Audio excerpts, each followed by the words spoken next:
6.28 billion, 1.78 was what we were looking for in the EPS. These are the numbers that we were looking for. This is what came out.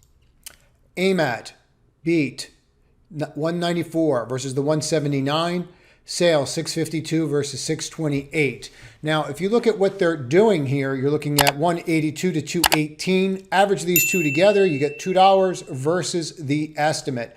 Average these together, you get 662, which is higher than your sales estimate. Stock is trading up after hours. Now, why is this important? Well, this is important because we have the same pattern going on in all the semiconductor names. Now, at the time of recording this, I did not listen to the conference call.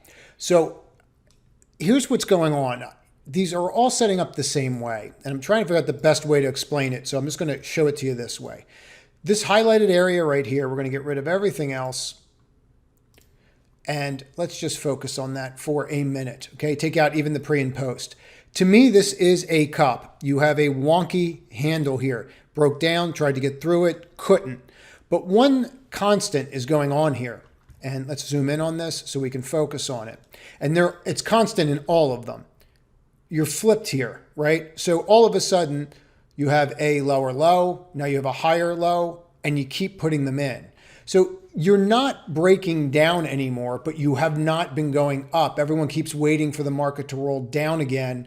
And with what's going on out there, we are in one big inflation trade. I mean, there's really no other way to say it.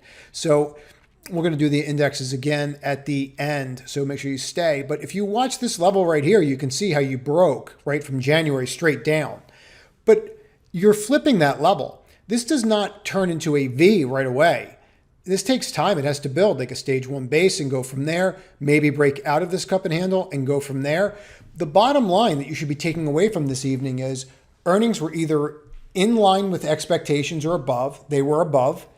And they raised guidance a little bit in the middle of everything that's going on. So I think that says a lot about the company. And I'm really curious to listen to the conference call, which I will listen to later today. So if you like this clip, click on the left to watch another one. Or if you want to see the entire video, click on the right.